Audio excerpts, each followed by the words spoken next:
शादी के बाद एक दुल्हन की विदाई समारोह चल रहा था। इसी बीच में दुल्हन बहुत ज़्यादा भावुक थी और उसको जो विदा करने वाले थे वो भी भावुक हो रहे थे। दूल्हा अपनी गाड़ी में आराम से बैठा हुआ था और उस गाड़ी को चला रहा था मजहर। जो ड्राइवर होता है दूल्हे के पिता, उसके पास जाता है, कान में जाके बोलता है कि बेटा एक काम करना, हमारी गाड़ी तुम्हारी गाड़ी के बिल्कुल पीछे रहेगी, इसलिए ध्यान से चलना। कोई दिक्कत परेशानी हो तुरंत हमें फ़ोन कर लेना। इस बीच में दुल्हन की विदाई हो जाती है।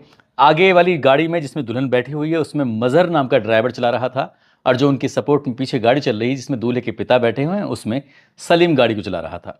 अभी गांव से गाड़ी निकली ही थी दोनों कि अचानक से एक बाइक आती है और बाइक पे दो युवक बैठे हुए थे। वो बहुत तेजी के साथ जा रहे थे और तेजी के साथ जाते एकदम से अचानक से रुक जाते हैं। जैसे रुकते हैं उन्हें दुल्हन वाली गाड़ी की तरफ कोई इशारा किया और ड्राइवर से कहा कि गाड़ी रोको। ड्राइवर ने उसको देखकर अनसुना कर दिया, अनदेखा कर दिया, जैसे कि ना देखा है ना ही कोई बात सुनी है। गाड़ी आराम से जो अपनी रफ्तार थी उस पर चल रही थी। इसी बीच बाइक सवार ने फिर से गाड़ी का पीछा किया और पीछा करने के बाद फिर से गाड़ी को रोकने की कोशिश की, तो उसने दूसरी बार भी उसको अनदेखा और अनसुना कर देता है। लेकिन बाइक सवार था, कई किलोमीटर ऐसे ही बीत जाते हैं। उसके बाद फिर से पीछा करता है। फिर से पीछा करने के बाद इस बार बड़े गुस्से में बोला कि गाड़ी रोक दो, नहीं तो अंजाम अच्छा नहीं होगा। ये बात उस पीछे वाली जो गाड़ी चल रही थी जिसमें ड्राइवर सलीम होता है और दूल्हे का जो पिता होता है वो देख लेते हैं। ये पीछे वाले आपस में बातचीत करते हैं। बातचीत करने के बाद कहते हैं जितनी जल्दी हो सके उसे ड्राइवर को फ़ोन लगाओ, और ड्राइवर मजहर को फ़ोन लगाया जाता है और मजहर से कहा जाता है कि गाड़ी को किसी भी कीमत पर रोकना नहीं है। जैसे ड्राइवर ने कहा कि गाड़ी रोकनी नहीं है, वो पूछा भी जाता है कि आखिरकार क्या बात है। वो कहता है कि शायद ओवरटेक की वजह से इस तरह की दिक्कत हुई होगी, साइड नहीं मिल पाई होगी, ये बाइक सवार थोड़ा नाराज़ हो गया है, आसपास का रहने वाला होगा इसलिए गुस्सा कर रहा है। तभी दूल्हे का पिता साफ साफ इनकार कर देता है, गाड़ी की रफ्तार को तेज करो और यहाँ से जितनी जल्दी हो सके निकल जाओ।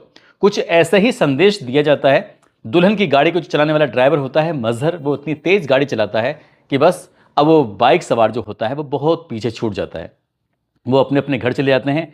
दुल्हन जाती है, अपने ससुराल पहुंच जाती है और दुल्हन का जोरदार स्वागत होता है। कोई नहीं जानता था कि वो मौत पीछा कर रही थी और उस मौत को टालने की कोशिश की जा रही थी।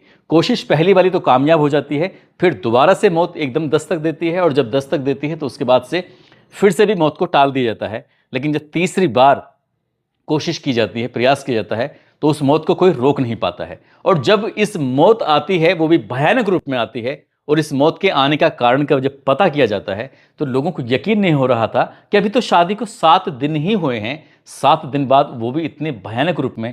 ये काल जो आएगा उसकी कहानी, आज इस काल के बारे में आखिरकार हुआ क्या था, क्यों कत्ल किया गया था, उसके पीछे की कहानी आज की इस कहानी के माध्यम से जानने की कोशिश करते हैं।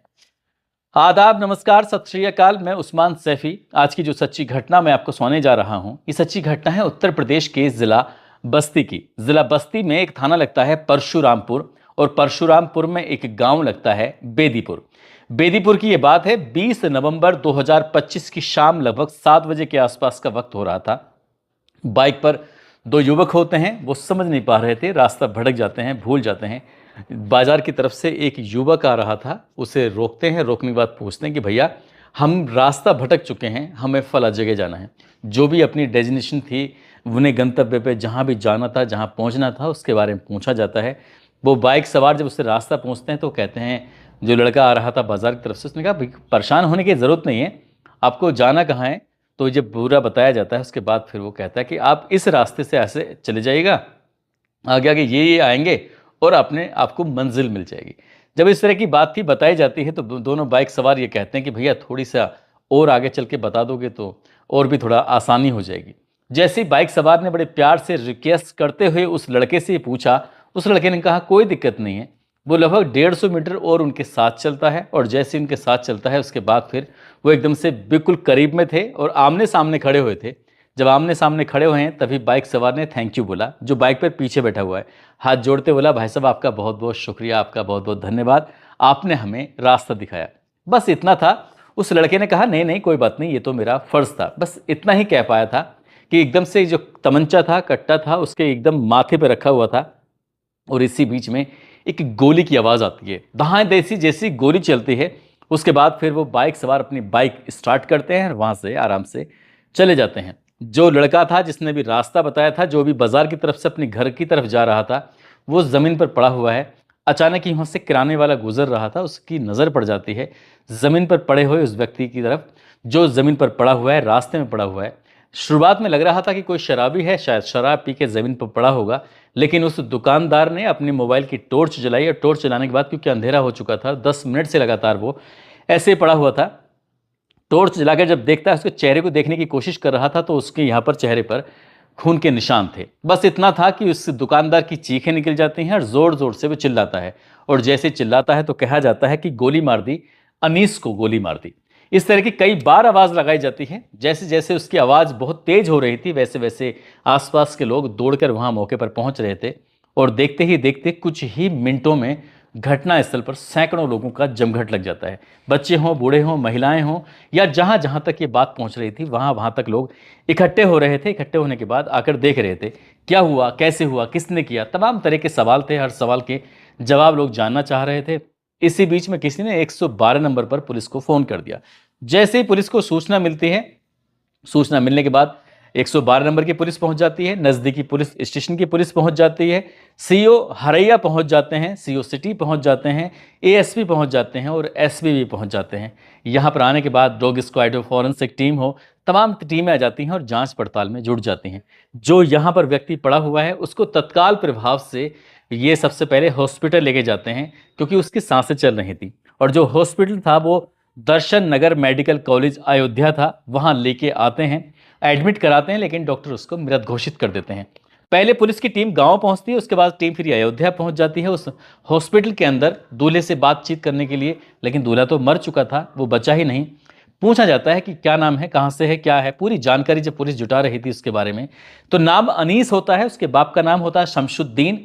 उस लड़के की उम्र होती है 25 साल के आसपास, जो कि मुंबई में रहकर वो प्राइवेट नौकरी कर रहा था, और 10 नवंबर 2025 को ही अपने घर आया था मुंबई से, क्योंकि 13 नवंबर 2025 को उसकी शादी हुई थी। उसकी बारात गई थी जिला गोंडा के खोडारे, एक थाना लगता है, उसी का एक गांव लगता है वैनंबा पुरवा। वैनंबा पुरवा में उसकी बारात गई थी। दुल्हन का नाम होता है रुखसाना, जिसकी उम्र लगभग 22 साल के आसपास होती है। अनीस की शादी रुखसाना से हुई थी, और ये जब विदा होकर आती है तो सब कुछ ठीक ठाक चल रहा था, लाइफ एकदम से बढ़िया गुजर रही थी। दुल्हन भी बेइंतहा खुश थी और दूल्हा भी खुश था। जो भी रस्में शादी के बाद होती हैं वो सारी रस्में धूमधाम से की गई थी। लेकिन 20 तारीख को अचानक से शादी के ठीक 7 दिन के बाद दूल्हे का इस रूप में कत्ल होना, एक ही गोली बिल्कुल सटाकर माथे से मारना, यह पुलिस के लिए एक सवाल था, गांव वालों के लिए भी सवाल था। हर कोई इस सवाल का जवाब तलाश करने की कोशिश कर रहा था। सब अपने अपने तरीके से घर वालों से बातचीत करते हैं तो कहते हैं कि हमारी तो किसी से कोई दुश्मनी है ही नहीं, और ये लड़का वैसे भी बाहर रहता है, बाहर के लोग यहाँ क्यों आएंगे। पुलिस ने जो इस इलाके का डंप डाटा था, यानी कि जो मोबाइल नंबर थे, कोई बाहर से तो नहीं आए हैं, उसके बारे में पता करने की कोशिश कर रहे थे, लेकिन कुछ नहीं मिलता। सीसीटीवी कैमरे चलाए जो आसपास में लगे हुए थे इलाके में, उनको भी देखा जाता है, वहां से भी पुलिस को कोई खास सुराग नहीं लगता है। लेकिन पुलिस के दिमाग में कई कहानियां दौड़ने लगती हैं, जैसे क्या मेरठ की कहानी दौड़ने लगती है, जैसे क्या औरैया की कहानी दौड़ने लगती है। इसी तरह की कहानियां थीं जब पुलिस के दिमाग में दौड़ने लगती हैं। तभी पुलिस ने दिमाग लगाया और कहा कि एक बार दुल्हन का भी देख ली जाए, कि दुल्हन अभी 7 दिन ही तो शादी को हैं। दुल्हन के बारे में पूछा जाता है तो दुल्हन वो 19 नवंबर 2025 को अपने मायके गई हुई थी। ठीक उसके जाने के एक दिन बाद ये घटना हो जाती है। लेकिन ये जो गई थी वो एक रस्म के हिसाब से गई थी, और जैसे ही दुल्हन को ये बात पता चलती है तो दुल्हन का भी रो रो कर बुरा हाल हो जाता है। जितने भी लोग उस दुल्हन को देख रहे थे कह रहे थे कितनी बदकिस्मत वाली ये दुल्हन है, अभी 7 दिन पहले शादी हुई थी और अभी ये देखो बेवा हो गई है, विधवा हो गई है। इस तरह की बात थी। पुलिस ने अपना काम करना शुरू कर दिया था। पुलिस ने सीसीटीवी भी देखे, साथ ही दुल्हन के जो नंबर था उसको सर्विलांस पे लगाया जाता है, उसकी सीडीआर निकलवाई जाती है। जब कॉल डिटेल निकल के आती है तो उसमें हैरान करने वाली बात थी। एक नंबर था जिस पर वो शादी के पहले भी बातचीत कर रही थी और शादी होने के बाद भी बातचीत चल रही थी। वो नंबर उसकी ननिहाल का गांव लगता है महुआ डाबर, जो कि थाना गौर में लगता है। नाम उस लड़के का और रिंकू कनौजिया होता है। रिंकू कनौजिया से रुखसाना की बातें बहुत सारी हो रही थी। पुलिस जाती है और रुखसाना का मोबाइल अपने कब्जे में लेती है, और अपने कब्जे में लेने के बाद जब उसके मोबाइल को देखा जाता है तो कॉल डिटेल के साथ साथ जो कॉल रिकॉर्डिंग होती है, ऑटो कॉल रिकॉर्डिंग, शायद उस पर मोबाइल लगा हुआ था। ऐसा बताया जाता है कि जब रिकॉर्डिंग सुनी तो दुल्हन का भी एक असली चेहरा सामने आ जाता है। अब यहां पर कुछ ना कुछ झोल था। पुलिस ने इस झोल को ही सुलझाने की कोशिश करना शुरू कर दिया। रुखसाना को भी हिरासत में लिया और साथ ही जो रिंकू कनौजिया था उसको भी हिरासत में लिया जाता है। और इसे ज्यादा वक्त नहीं लगता, कई घंटे ही लगते हैं, दिन नहीं लगते। पुलिस ने आखिरकार उस लड़के को जब रिंकू कनौजिया को गिरफ्तार किया, साथ ही दुल्हन को भी अपनी हिरासत में लिया और उनसे बातचीत करने की कोशिश की, तो दोनों ने बताया कि दोनों, यानी कि जो लड़का है रिंकू कनौजिया, वो इस रुखसाना की ननिहाल का रहने वाला है और ये 2 साल से दोनों एक दूसरे को बेइंतहा प्यार करते हैं, दोनों एक दूसरे से शादी करना चाहते हैं। ये दोनों 2 साल से प्रेम संबंधों में थे और लड़की ने शायद अपने परिवार वालों से ये शादी करने की बात कही थी कि मैं रिंकू से शादी करना चाहती हूँ। इसलिए शायद क्योंकि दोनों के धर्म अलग होते हैं, दोनों की जातियां बिल्कुल अलग थीं, तो घर वाले ये शायद तैयार नहीं होते। लड़की जिद कर रही थी और जिद के बाद ही इसकी ये शादी हो जाती है। 13 नवंबर 2025 को शादी हुई जरूर थी, लेकिन कोई नहीं जानता था कि मौत जो थी दूल्हे का पीछा कर रही थी। दुल्हन विदा होकर जा रही थी, तो वही होता है जो रिंकू कनौजिया होता है।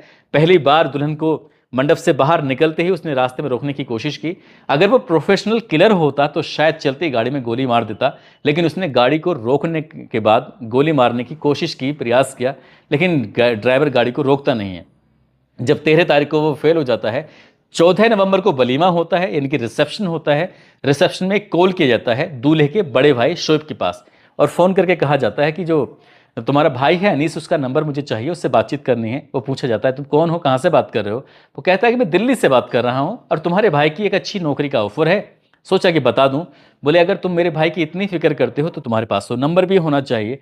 लेकिन सामने वाले ने कहा कि मेरा मोबाइल फॉर्मेट हो गया था, मेरे पास फिलहाल नंबर नहीं है, तो जब नंबर नहीं है तो नंबर नहीं मिलेगा। इस तरह से शोएब ने मना कर दिया। तभी वो गुस्से में आ जाता है और गुस्से में आने के बाद कहता है कि 4 कत्ल कर चुका हूं, 5वां तेरे भाई का होगा। तब भी उस मामले को इतना सीरियस नहीं लिया था। जैसे दूल्हे की गाड़ी का पीछा किया जा रहा था, दुल्हन की गाड़ी का पीछा किया जा रहा था, तब भी उन्होंने सीरियस नहीं लिया। वलीमे में एक धमकी मिलती है, तब भी सीरियस नहीं लिया।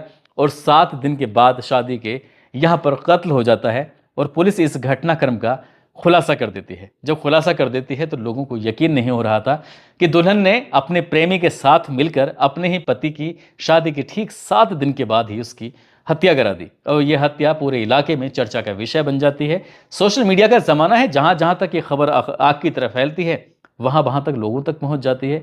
लोगों को यकीन नहीं हो रहा था कि आजकल की इन लड़कियों को हो क्या रहा है, इन प्रेमियों को क्या हो रहा है कि इन्हें बाकी की ज़िंदगी भले ही चाहे सलाखों के पीछे गुजरे, लेकिन उन्हें यह बिल्कुल भी मंजूर नहीं है कि लड़की किसी और के साथ जाए, उसके साथ रहे।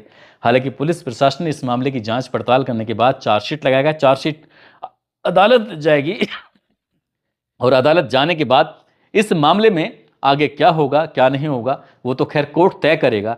लेकिन जब घर वालों के पास मीडिया वाले पहुंचते हैं और बातचीत करते हैं तो माँ का भी रोकर बुरा हाल था, बाप का भी रोकर बुरा हाल था, परिवार का भी। और जो लड़की है जिसका मायका है, जहाँ की वो रहने वाली है, उनका भी सोच सोच कर बुरा हाल था। और साथ ही जिस ननिहाल में वो कभी कभार आती जाती थी वहाँ का भी बुरा हाल था। लोग सोच रहे थे कि आखिरकार ये हो क्या रहा है।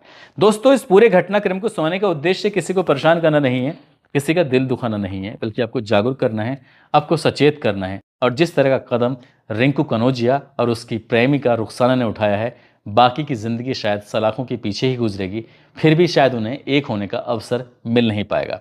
जाते जाते रेशमा शर्मा हैं, आज इनका जन्मदिन है। रेशमा शर्मा जी को जन्मदिन की ढेरों सारी शुभकामनाएं, बहुत बहुत मुबारकबाद।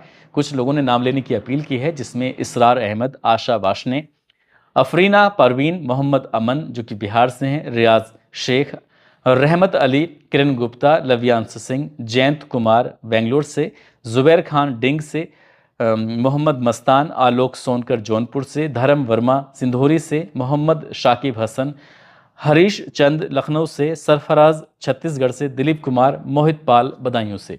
आप सब लोग अपना ख्याल रखें, सुरक्षित रहें। जय हिंद, जय भारत।